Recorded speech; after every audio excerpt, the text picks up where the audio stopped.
Mga kababayan, gising! Gising sa katotohanan na pilit nilang tinataguan. Nitong mga nakaraang buwan, walang ginawa ang mga kritiko kundi mag-ingay, mag-imbento ng kwento, magkalat ng fake news at chismis sa social media. Sabi nila, may anomalya raw sa Office of the Vice President. Sabi nila, hindi raw transparent ang paggasta.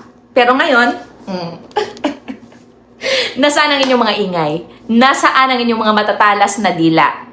Isang malaking sampal ang inilabas ng Commission on Audit o COA. Isang opisyal na dokumento na tuluyang nagpatahimik sa mga mapanirang script ninyo. Oh. Pero para sa mga hindi nakakaintindi o sadyang nagbubulag-bulagan dahil sa kulay ng politika, pakinggan ninyong mabuti. Ang Office of the Vice President ay opisyal na nakatanggap ng unmodified opinion mula sa COA para sa calendar year 2025. Ano ang ibig sabihin nito?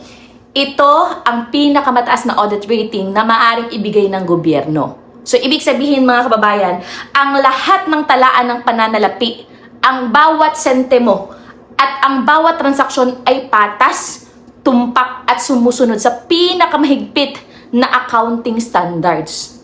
Ngayon, tanungin natin ang mga kritiko. Kung talagang may korupsyon, bakit COA na mismo ang nagpapatunay na maayos ang libro? Kung may itinatago ang ahensya, bakit ito naging desisyon ng mga independenteng auditor? 4 na sunod-sunod na taon. Hindi isang beses, hindi 2 beses, kundi 4, 4 taong sunod-sunod. May mas higit pa ba sa ganyang uri ng integridad sa pamamahala? Sige nga. Magpakita kayo ng ibang ahensya na may ganyang kalinis na track record bago kayo mag-ingay sa internet. Ang problema sa mga anti-DDS at mga bayarang kritiko, hindi ninyo matanggap ang katotohanan kapag hindi pabor sa inyong naratibo, no? Kapag ang COA ay naglabas ng paalala o administratibong obserbasyon, ginagawa ninyong piyesta sa balita at sisigaw kayo ng korupsyon. Pero kapag ang pinakamataas na rating ng integridad ang ibinigay ng COA, bigla kayong nagkakaroon ng selective amnesia. Bigla kayong nawawala sa eksena. Ang tawag dyan ay desperasyon. Desperate.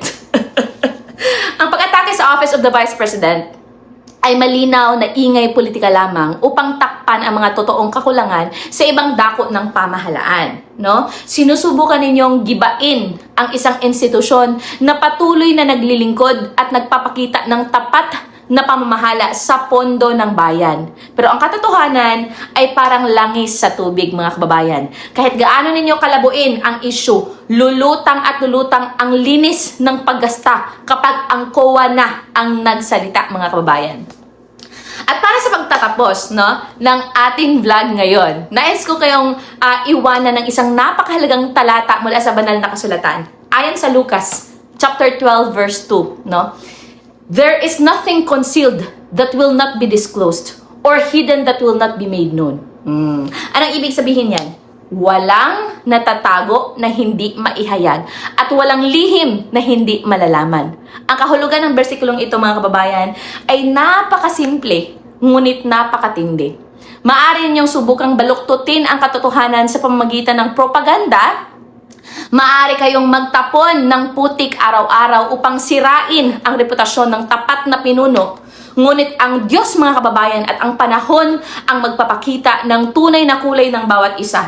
Ang 4 na taong unmodified opinion ng COA ay patunay lamang na ang katotohanan ay hindi kayang itago ng anumang ingay o paninira. Ang tapat na serbisyo ay mananatiling tapat at ang mga sinungaling ay tuluyang mapapahiya sa takdang panahon. So, mga kababayan, huwag kalimutang mag-like, mag-share at mag-comment ng inyong mga saloobin sa ibaba para mukirig ang mga anti-DDS. Chares, joke. Hanggang sa muli, manatili tayong gising at mapagmatiyag para sa ating bayan. Maraming salamat, mga kababayan.